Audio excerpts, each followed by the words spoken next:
The easiest and fastest result you can get from pencil drawing is definitely the dry brush technique with charcoal. There's dry brush technique in watercolor and also with oil paint. The most popular and definitely my favorite dry brush method is with charcoal.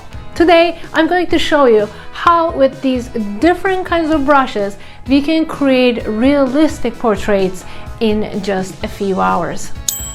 Now, let me show you how to use your brushes with charcoal.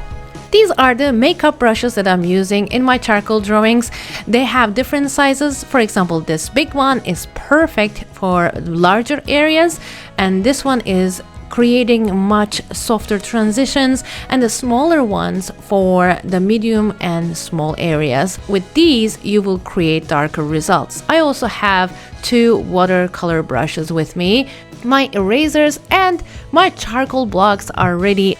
I also have the General's charcoal medium with me for the details such as eyes and the nostrils. Let me show you what difference it makes when we use a medium brush versus a larger brush.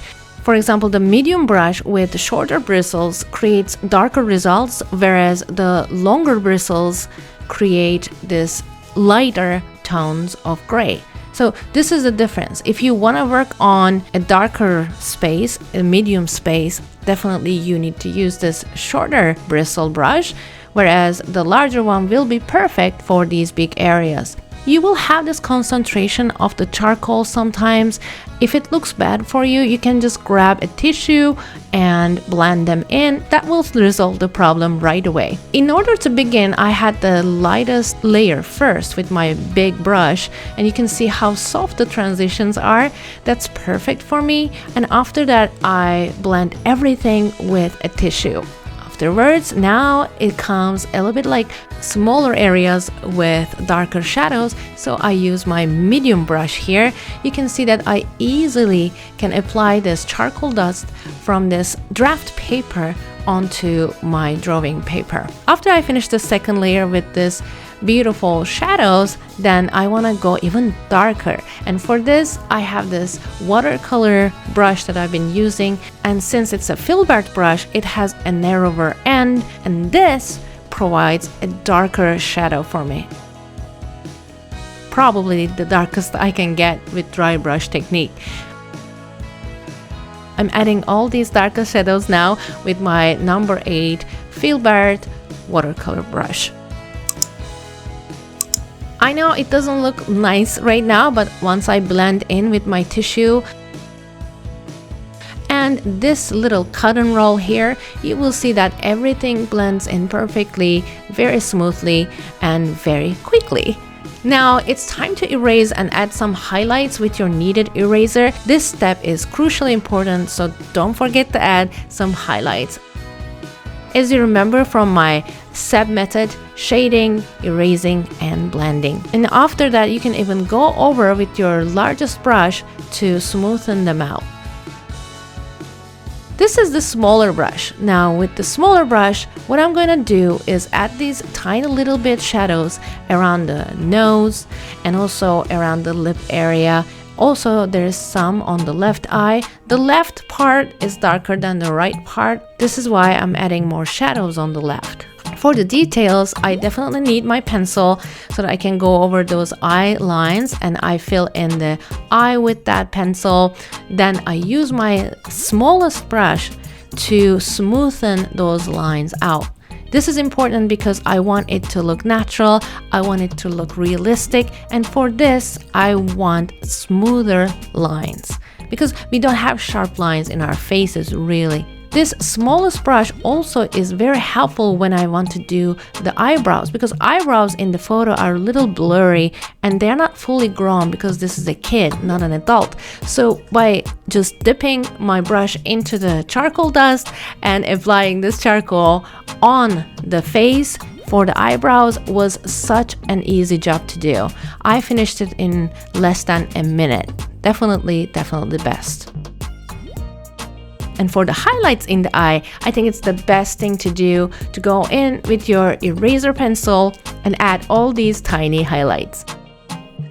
I do the other eye in the same way that I did on the left eye. And now for the mouth too, I need to add the details with my pencil. But here I'm going to show you a very nice technique.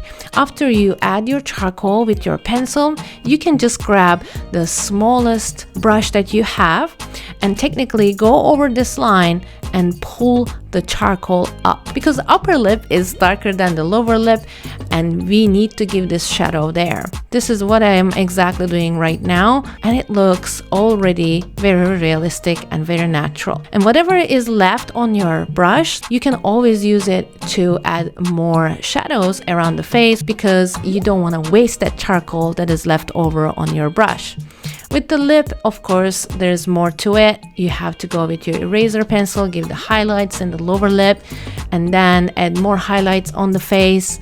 And I'm adding with my smallest brushes all these little tiny shadows on the nose, and I'm not forgetting to erase and blend at the same time. So I'm adding the charcoal, I'm blending them with a tissue or a cotton roll, and then I am adding the highlights with my eraser. So this cycle keeps going for maybe 1 or 2 times, not like 4 or 5 times as in graphite, because charcoal is much easier to layer, easier to handle, easier to fix, because we are blending them smoothly with a brush. Here in the hair part, I want to show you my technique. I added first with my large brush, a very first layer, and then I went in with my smaller brush to give darker parts in the hair. And then I will go in with my eraser pencil to give all these curly highlights that he has. The wall was a little bit different, so in order to give this wall effect, this blur effect on the cracks, I used charcoal block, and then I went over them with my brush again, because when you go over them with a brush, it gives this like kind of a blurry look, as if he is in focus and the background is going to be a little bit further away. Now it comes to folds. Like the clothing folds needs a few layers, guys, and it is important to add the play between the shadows and the lights very well. And for that, I added the darkest parts with my charcoal block and the lightest parts with my kneaded eraser and eraser pencil. So it is super easy to give those midtones and darkest shadows with your brushes. Probably I would do these folds with graphite pencils in not less than an hour, but this took me only 15 minutes. And when it comes to hands, I know hands are difficult to draw. And here too, by using my smallest brush for the smallest details in the hand, I can go over and add the shadows and the lights and add the details later with my pencil. And again, just this time, instead of using a tissue, I used mostly brushes to blend them in. And in the end, you will have that you still have a very good looking hand, even though I didn't go into too much detail. The biggest advantage of the brushes in charcoal drawing is these large areas. So this is a wall and this is a wall right here. I have 2 large walls, and in order to create the layers first, I used my biggest brush. And if you have any mistakes, like kind of darker spots that can happen, you can always erase with your kneaded eraser, just like I did, and go over them with your brush again. That easy. So adding those cracks with the charcoal block was a little bit difficult because I felt like they looked very, very streaky, and I didn't want that. I want them to look smoother. So I added more layers just with my brush. So if I could do this drawing again, I wouldn't go in with my charcoal block, but I would go with my smallest brush and give those cracks like that.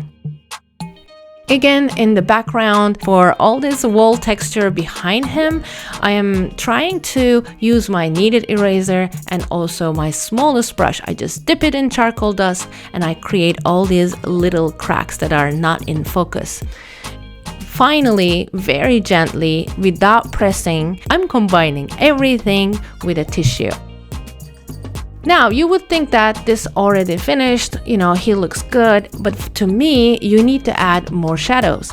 If you add more shadows, you will have a better depth. You will have a better result with 3D look. And in the end, I will show you how this changed the portrait for me. I am going to show you a before and after so you can realize how important it is to add those shadows at the very end. This is before and this is after. See, adding those shadows at the very end and trying to look if you can do any more layers of shadows and highlighting, then it is so important to go and do those last touches.